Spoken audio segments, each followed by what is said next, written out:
Hey everyone, this is Tony Pente from OriolesHangout.com, and this is going to be my second blog or whatever the heck you want to call it. At the end of the day, it's our second one we're going to do, and we're going to focus mainly on the minor leagues tonight. I've been starting my coverage now. I've been going out to Aberdeen, Bowie, and getting ready to get out to Frederick and Delmarva here soon. But got some good stuff going on. But what I want to do is kind of go through the questions you guys have asked on the message board, and I'm going to try to cover most of that and see where we are time-wise, see if there's anything else to cover.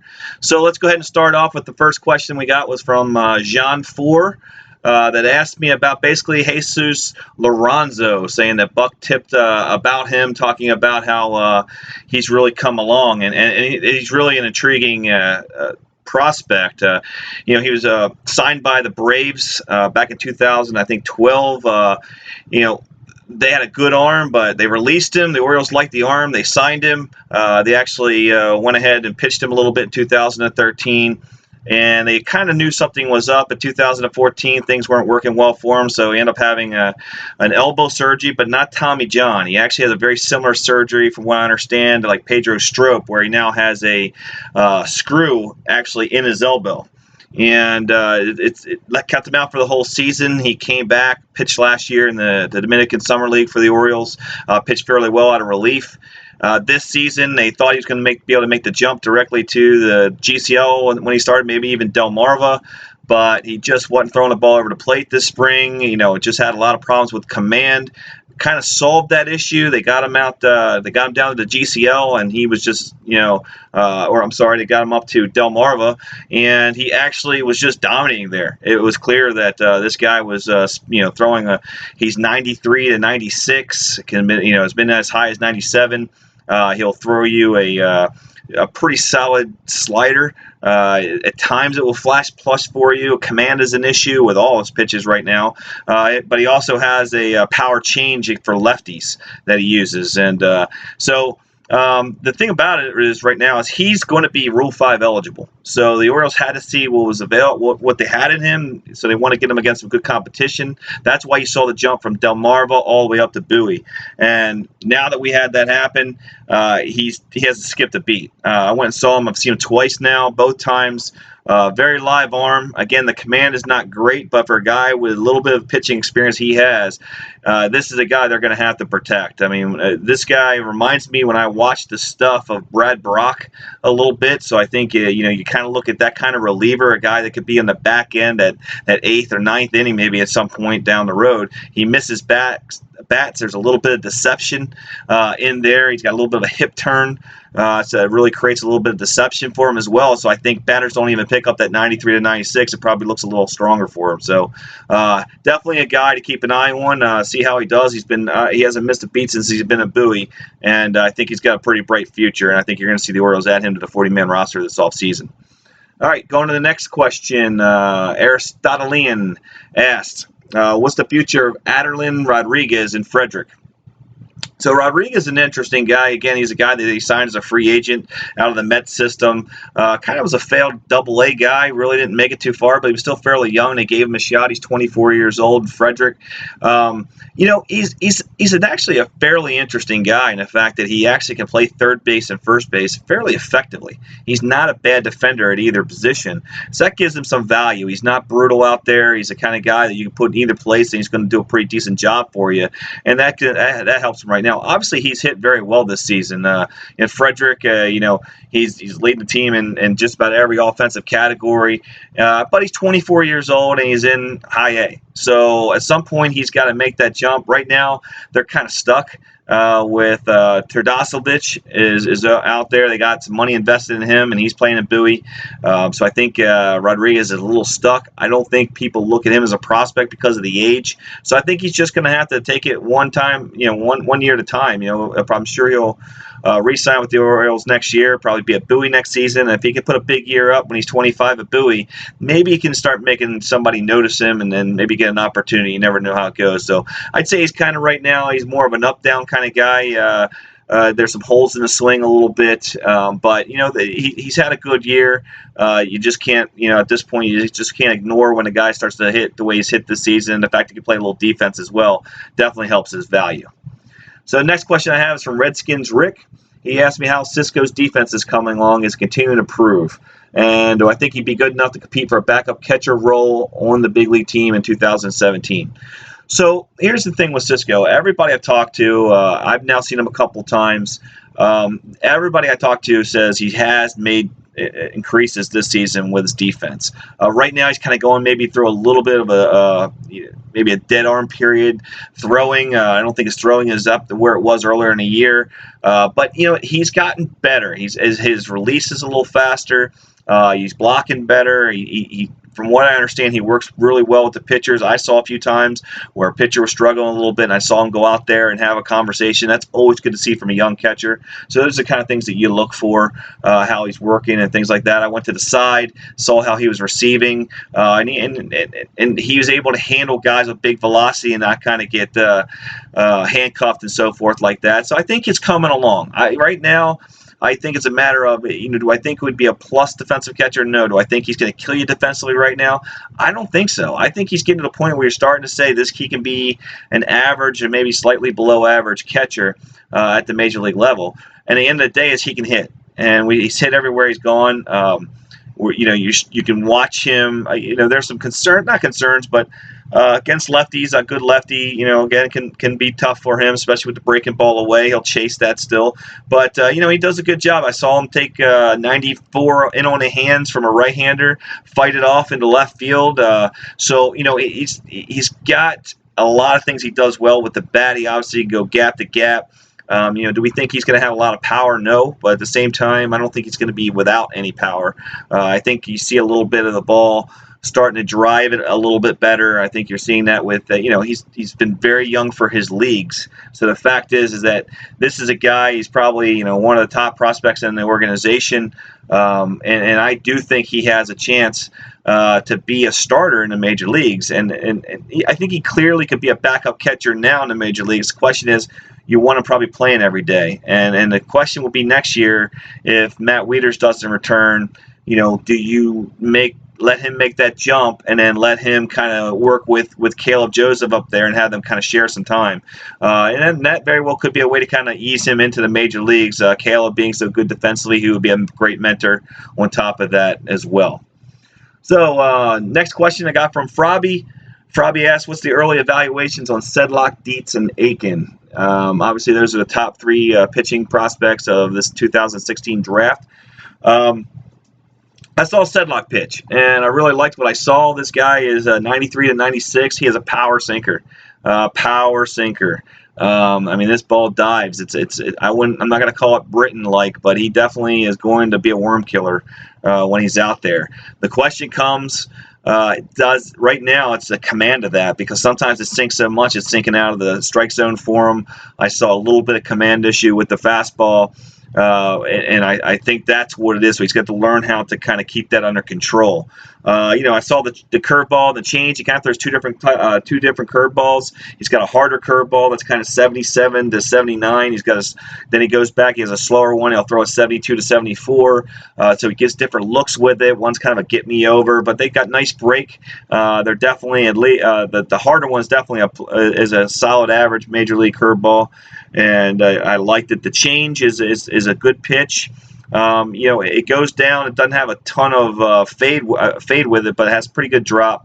And I think it's a pitch. It doesn't seem like they pick it up well. It tells you that he has pretty good arm action on that change. So I think what you're going to see is right now he's kind of a 3-pitch guy. I know they say a 4-pitch guy. I didn't see very much from the slider. I think I saw about 3 or 4 of them. Me, it looks a little bit more like a cutter than a slider. It's not a ton of break there. It's about 8. Like I said, if he's throwing 96 and he's got another one 85, 86, and he can get some depth to it, and it could be a pitch he can use. It might be just a pitch that surprises guys, maybe gets ahead with. He can maybe pitch backwards with occasionally. But he's a nice-looking prospect. There's no doubt he's going to be a top prospect for us coming up in this top 30 prospects for us. And for the Orioles, he's definitely a guy that it's good to see. A very smooth delivery, repeats it well. I don't see effort in there at all. I think he's a guy that looks, like a guy that's going to get through the system fairly quickly if he can get that command of that sinking fastball. Right now, the Orioles have him, Aiken, and Dietz all in the same program. They're working 3 innings. They all worked very, very hard in college this past year. A couple of those guys had starts where they threw 130 plus pitches, which again, if you're going to send your kid to college, make sure the pitching coach and the manager isn't going to run them into the ground. But either way, those guys are under those. That's what they're doing with them right now. Is that they're going to work 3 innings each of their starts for the rest of the year. Next season, obviously, they'll go back in, and then they'll be a full bore next year. As for Dietz and Aiken, they're so new. Aiken, the left-hander, 91 and 94, decent off speed. Really, kind of what the scouts said they were is what the pro guys are seeing. I didn't see Dietz or Aiken yet, so I can't really discuss what I've seen from them. But at the end of the day, is what I'm hearing is that they're the guys that the scouts told them they were. So that gives them some pretty high upside there, and I'm sure they're really happy.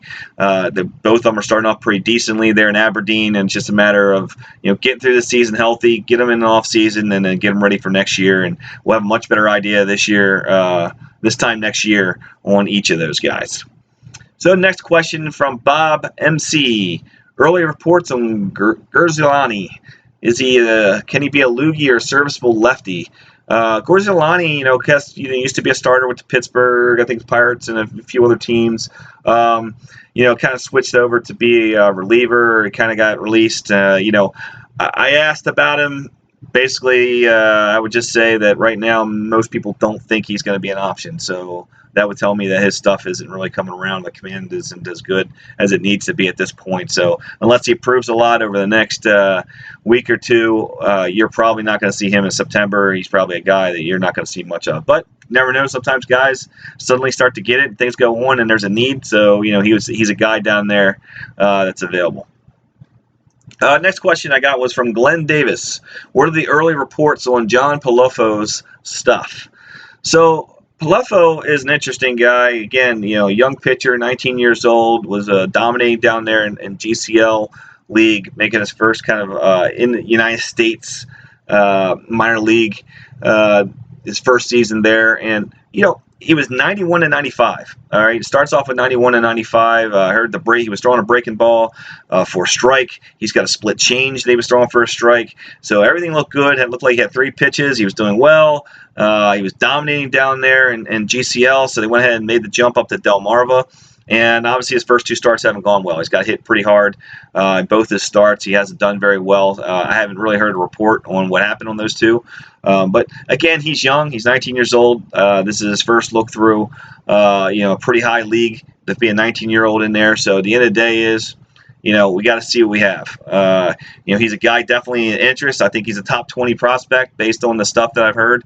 But he's 19, and we're going to have to see where it goes from here. So, he's definitely a guy to keep your eye on. Keep watching those box scores with him in there, and I think gives you somebody else to follow. So, going through here, we're going to the next question. Next question was MCPD. He said, are there any position players in the lower minors like Delmarva, Aberdeen, or GCL that you think could become good major leaguers? Let's start at GCL. I think the first guy that jumps out is Irvin Ortega. He's a shortstop down there. The last 30 days or so, he's hit over 300. He's 19 years old. He's a guy I got told about last season from some people in the organization that he was a guy to watch. Very good defender. He's only committed 2 errors in the last 30 days at shortstop. He's got a nice body. He's I think he's 6'1", 6'2". I have to look that up. I think he's 6'1", 6'2". One say he's got a good frame to build upon. Drives the ball during BP. Some people think there might be a little bit of pop there. Not. We're not talking about Manny Machado or Jonathan Scope pop, but a guy that is going to drive the ball a little bit, not just a little slap hitter. So he's a guy there that I think some people like. I haven't seen him yet, but again, this is one of the things where this is the kind of guy that you want to keep an eye on as he keeps maturing. So I think he's kind of the first guy there. Another guy, obviously, is Seamus Curran, a left-handed first baseman. Big 6'6", 240 pounds, only 18 years old. kind of controlling the strike zone a little bit. I like to see that, especially from a young guy. Walking almost as much as he's striking out. He's got 6 doubles to go along with a home run. Again, it's hard to have power down there in the GCL. They have big fields.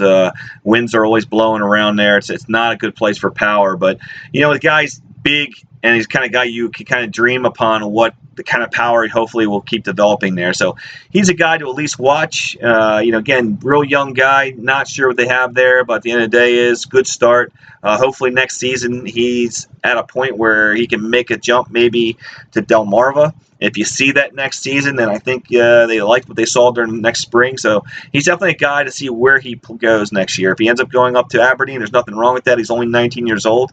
It'd just be interesting to watch what kind of season he has there next season. So he's definitely a guy to keep an eye on. Another offensive guy that I would just keep in the back of your mind is the 5th-round pick this year, Alexis Torres. Started off real slow. He's been playing second base and shortstop down there. I think with Ortega, they've kind of had him over second base a lot. But so, again, I haven't heard exactly whether that's because he doesn't have the arm or because Ortega's there. At the end of the day he's a middle infield guy. He started off terrible to start off his pro career, and now in the last 30 days, again, I believe he's hitting over 300 in the last 30 days. So it's starting to come. Pro ball's starting to come to him. He's definitely a guy to keep an eye on as they go along. So we're going to head and move up to Aberdeen, and I actually just saw Aberdeen and got to go see BP and got a probably good look at a lot of guys, at least for one game in BP, as much as you can get one good look. And I got a chance to talk to some guys about them as well. First guy probably stands out to you is going to be Ryan McKenna. The 19-year-old is batting third for the team. That tells you something right there. They really like him. He battles in there. Right now he's a gap guy. Right now he's when I saw him at BP, he looked like a guy trying to swing a little bit too much for the fences. I was told that's not common for him, not during a game, and during the game I didn't really see that, but I'd like to see the guy working a little bit gap to gap more during BP, a little bit too much loft and a little bit lazy fly balls during BP. So hopefully that's something that he'll kind of realize what he needs to do. He's not a very big guy. There might be a little bit of pop in there, but at the end of the day is he plays a good defensive center field. He can throw enough to stay out there.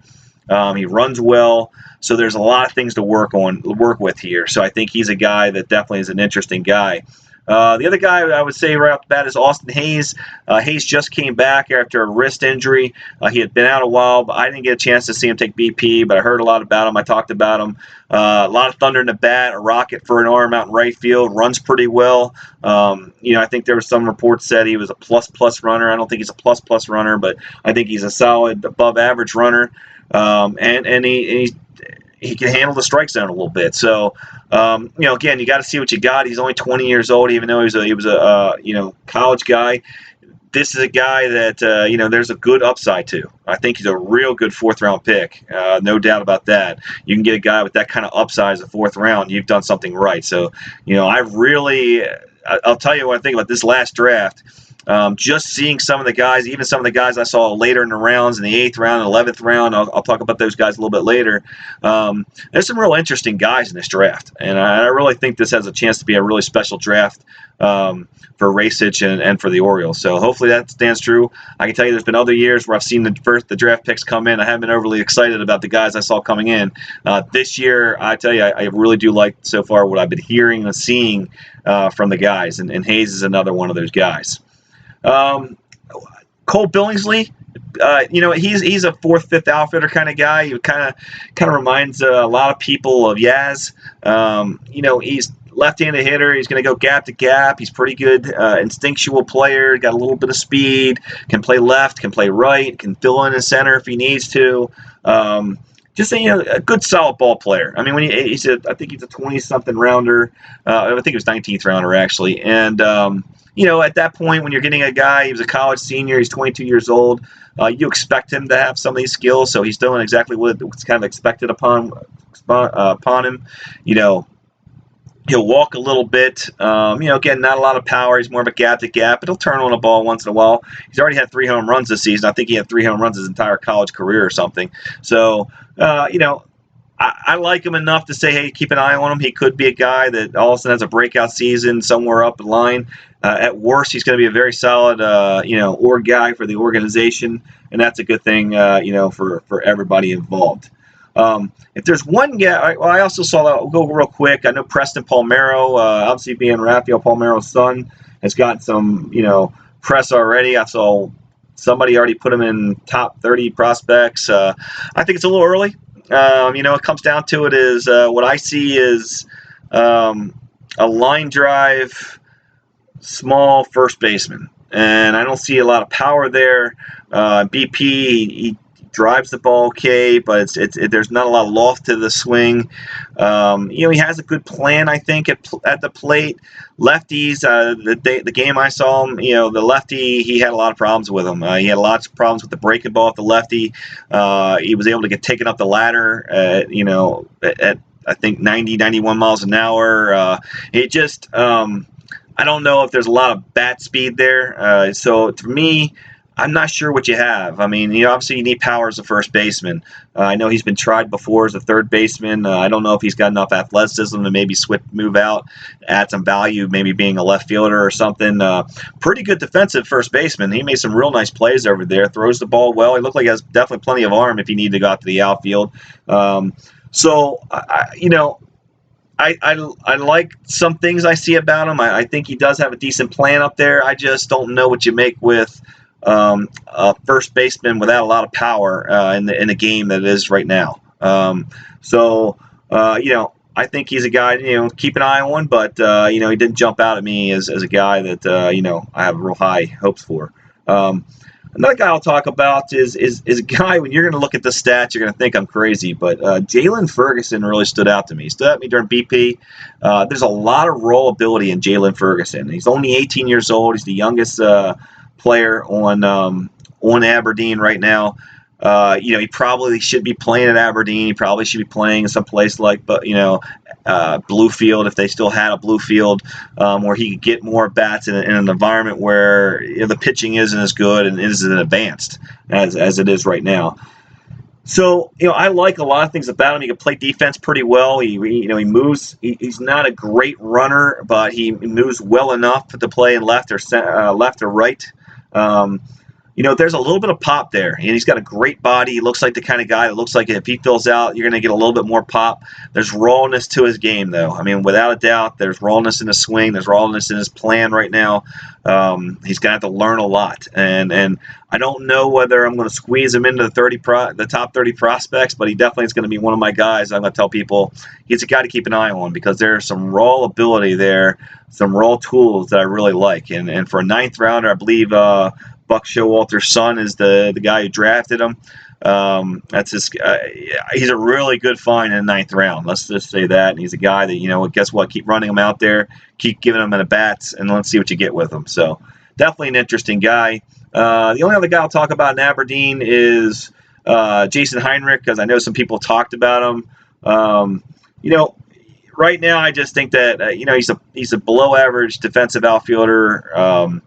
He's striking out a little bit too much. Not a lot of power at this point of the game. A little bit of pop there, but when you watch BP, there was nothing that jumped out at you. Nothing jumped out and said, the ball came off special. The ball came off, Jalen Ferguson's bat a lot better than really anybody on the team that took BP that day. And remember, I told you Austin Hayes didn't take BP that day, but again, he's a guy that's there. I just don't. I didn't see a ton early on, but again, he's young. He's 20 years old. You keep running him out there as well. But to me, he's behind the guys we talked about. So once you get there, we got to go over to Delmarva, and once you get to Delmarva, of course, you got to start with Ryan Mountcastle, and Ryan's having a really good year at the bat. I think everybody knew the bat was going to play, and that's exactly what it has. He's been up and down. He showed a little bit of power. Only 19 years old. He's already hit the 8 home runs. He's striking out a little bit a little bit for me. He definitely early in the year, he definitely had some struggles. He kind of got away from that. He had a really good middle of the year, and now maybe he's starting to get in that dog days of summer, starting to wear down maybe a little bit at this point. You kind of see that sometimes with these young guys. I'm sure this is the most baseball he's ever played in his life. So I'm not going to be too concerned if you start to see his numbers fall here towards the end of the year. Again, he's only 19 years old. He's done a lot of good things. He's definitely a guy that's going to be a top 5 prospect for us again this season. The real question that comes out of Ryan Mountcastle, again, is where is he going to play? He's not a shortstop. I know they keep running him out there as a shortstop. He doesn't have the arm to be a shortstop. Everybody tells me that just the arm's not going to play there. And so that means he's going to have to go somewhere. He doesn't run real well, so, is he going to be a second baseman? Is he going to have the foot speed to be second? Does he have to move to third, and then is he blocked by Manny Machado? There's some things there. Maybe he could turn into a third baseman. That might be his best route, is being a third baseman and hoping Manny moves over to shortstop at some point. But at the end of the day, is the bat is going to play. It's going to keep playing, and they're going to find a place for him to play. I know there's some that think he could be a left fielder. Maybe he will be. Maybe he'll end up being right field. Actually, I'm sorry, he won't be in right field because of the arm. Maybe he can move out to left field. Some think maybe he has to move to first base. And then again, if there's a lot more stress on the bat if you have to move to first base. So just the kind of guy, again, you got to look at. People like him, and I like him. I think he's going to have a chance to be pretty special with the bat. So they got to find a place to play. A couple other guys on the team. Everybody keeps talking about Randolph Gasaway, and it's probably because he's hitting 343 now.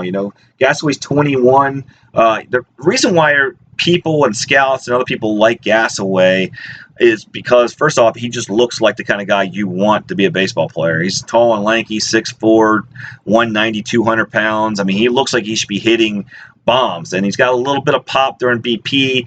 Hasn't really been able to translate that into the games, but the guy's hitting 343 this year at Delmarva and basically playing every day now. So definitely something there, enough to keep people interested. I'd like to see the power start to come. He's 21. He's not a great defender, although he's gotten better. He doesn't throw real well. He doesn't run real well, so he's going to have to be a guy. It's going to have to end up being in the left field, and he's going to have for power if he's not going to be a great defender. So, again, you start to have to ask yourself, what is he in the major leagues? And that's why it's going to hurt his prospect status until he can start to do something, add something to the game. Of course, if you keep hitting 343 up and down, they're going to find a place for you to play. But he's having a great year this year. He hasn't struck out very much. That's always a good sign. Doesn't walk a ton, but again, if you don't strike out a lot, it's okay if you don't walk a lot. He's one of those guys to keep an eye on. I know a lot of guys are up on Alex Murphy. Alex, for me, again, he's kind of a tweener. A little bit of bat there. Obviously, the power has come this season, and that's good. He's 21. You got the 14 home runs. But with that came the strikeouts, and when you start seeing the strikeouts go up, that's telling me that he's needing to kind of cheat to get the power. And when you start having to need to cheat to get to the power, the strikeouts will start to pile up on you, which when you get to higher level pitching, you usually find those guys will struggle. Defensively, he's below average catcher. You're starting to see him play a little bit of first base. Again, the bat's going to have to play. He's going to have to hit. He's going to have to be a guy somewhere along the line. Somebody says the bat's good enough for me to make him a backup catcher. He can run out first base for me, maybe DH once in a while. And he has to hope that kind of bat develops for him. So interesting enough. I think Alex is a guy that might slide into my top 30. But again, he's got some ways to go, and I know he's a hard worker. I know he comes from a good family, so I know he's going to be kind of those kind of guys that'll keep doing that.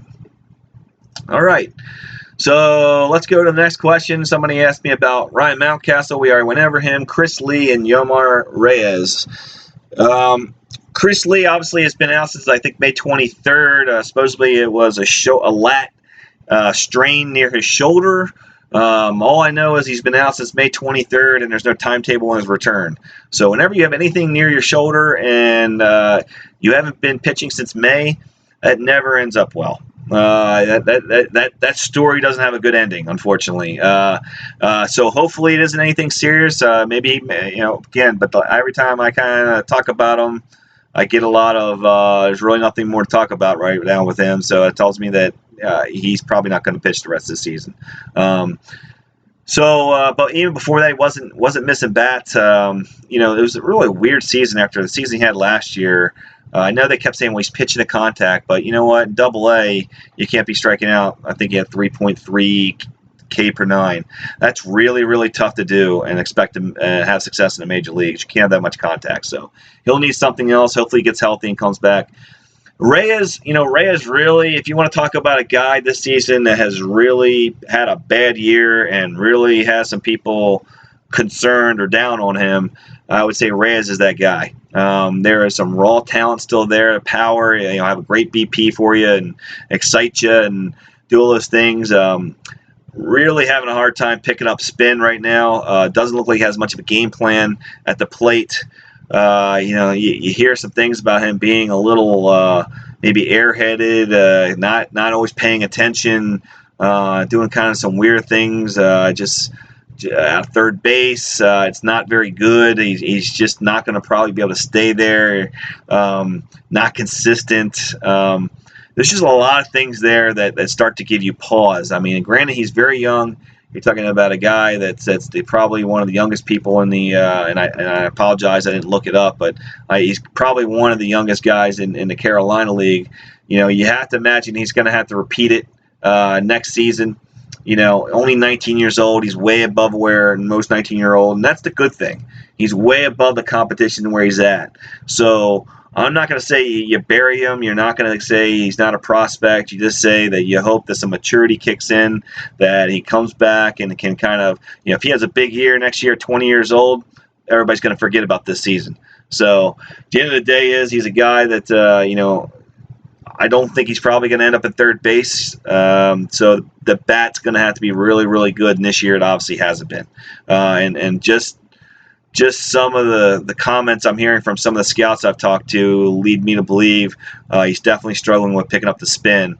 And that can happen with young players, but at some point they've got to start to make those adjustments. And this year, instead of making adjustments, it's been the opposite. It's kind of snowballed on him a little bit. So, again, I think this is the kind of guy you hope he comes back next year. You give him a fresh start, and you hope he comes back, a reevaluated guy and comes back and does a lot of really good things. All right, so here's an interesting question from Canon Foz. Oh, and that last question, by the way, was from Bill W76. Sorry. This question said, Xavier Avery, Mike Yastrzemski, and Christian Walker. You have to cut one, promote one, and go on an Alaskan cruise with one. So I kind of like that question. That was kind of fun. So I'll tell you right now, out of all three of these guys, if I got to promote one in September, I'm going to promote Xavier Avery. And the reason why is because at least he can run for you. They can put him on the bench. They can use him as a pinch runner. He can bring value to the team in September. With that, you never know if you can sneak a game out late because you use a pinch runner with some good speed to do that. The other guys are just, Yastrzemski is who he is.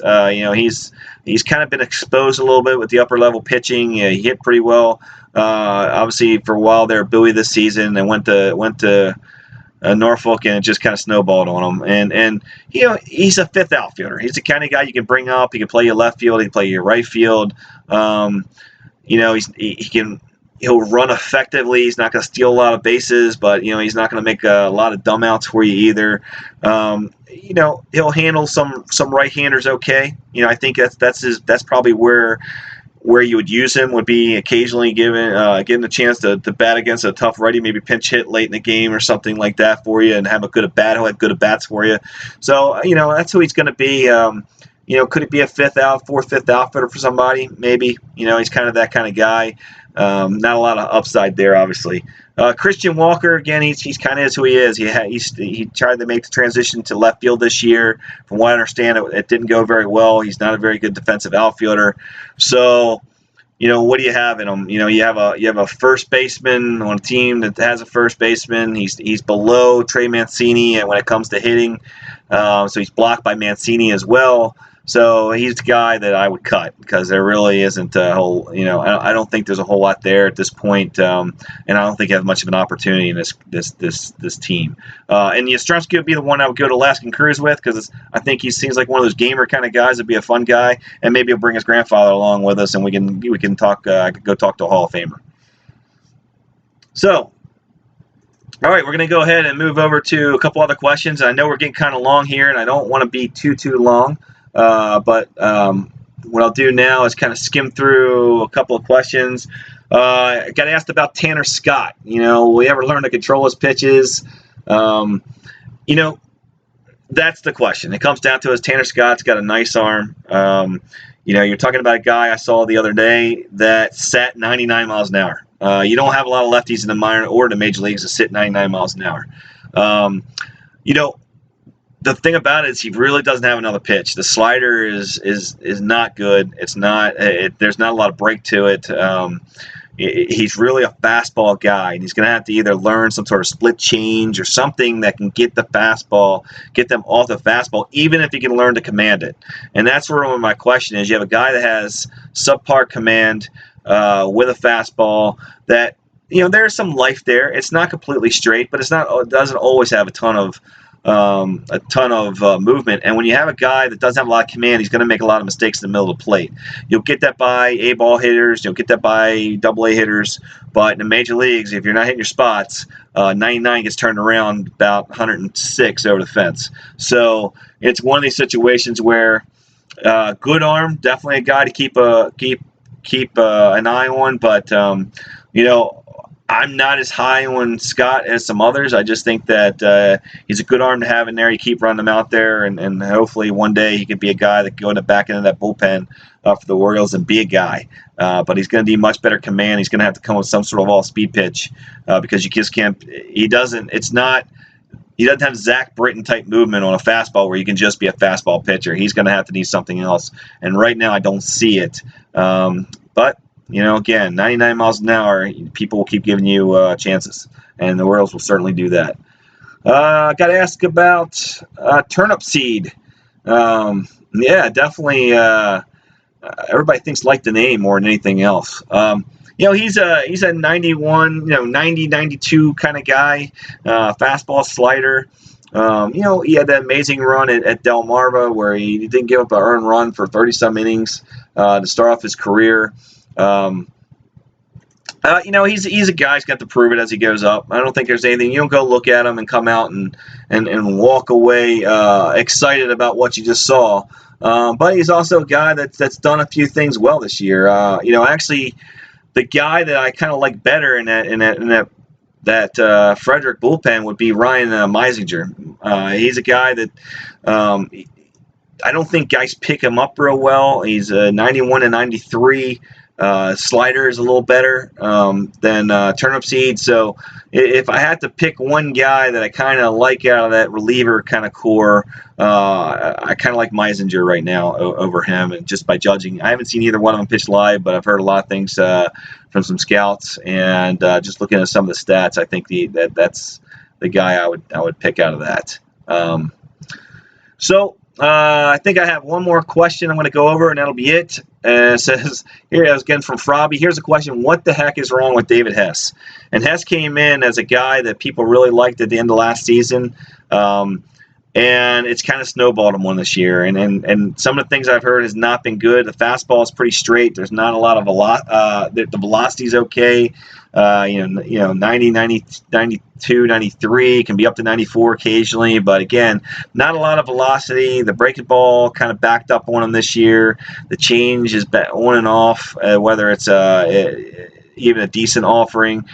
He's been really brutal of late, and it's just kind of snowballing on him. And I don't know whether it's the matter of just having no success, but right now it hasn't been a good year for him. There's no doubt. And anytime I start hearing about fastballs that are straight, I start getting really concerned real quickly. And hitters will tell you how straight that fastball is. And this year they're telling Hess that he's going to need some sort of deception or something else, or he's going to need to cut it, or he's going to need to try to figure out how to sink it. He's going to need to do something to get a little bit more command because it's obviously not working real well for him this year. So this is a really long one. I didn't really want to go 38 minutes. I was trying to keep these things to 20-25, but hopefully if you're still with me, you've enjoyed this. So we're going to put up more prospects stuff. I'll be putting stuff out on the Plus forum, some scouting reports and others that I've been seeing. There's a lot of other guys that I've seen lately. John Means, Grimes. I've seen what's that guy? Another pitcher from the draft this year. I saw Stephen Crichton, seen Scott McGough, who is a former major leaguer who's down in Double-A, who actually has a really nice arm, who you never know. I'd keep rubbing out. Muckenherm, left-handed pitcher, 11th rounder this season. I'm going to put some stuff on there about him as well. So if you want to read that, you'll see that. And also Ryan Mosley, an 8th round pick this year, is definitely a name and an interesting guy to pay attention to, and I'll have something on him as well. So I hope you enjoyed this. I'll be doing another one here soon, so when I do, I'll ask for more questions, and I appreciate you guys supporting this. Hopefully you pass it around. Hopefully you enjoy it. Hopefully you listen to it while you work out, because I know it's getting really long now. At this point, it's 40 minutes, so if you made it this far, I guess you're really into the Orioles. I try to use better lighting this time. My camera still stinks, but I didn't wear orange on orange, so hopefully this is a little better. Maybe my daughter, who's the video expert, won't get too upset with me on what this looks like. So, all right, that's all for me. I look forward to doing this again, and I'll see you guys out on the boards.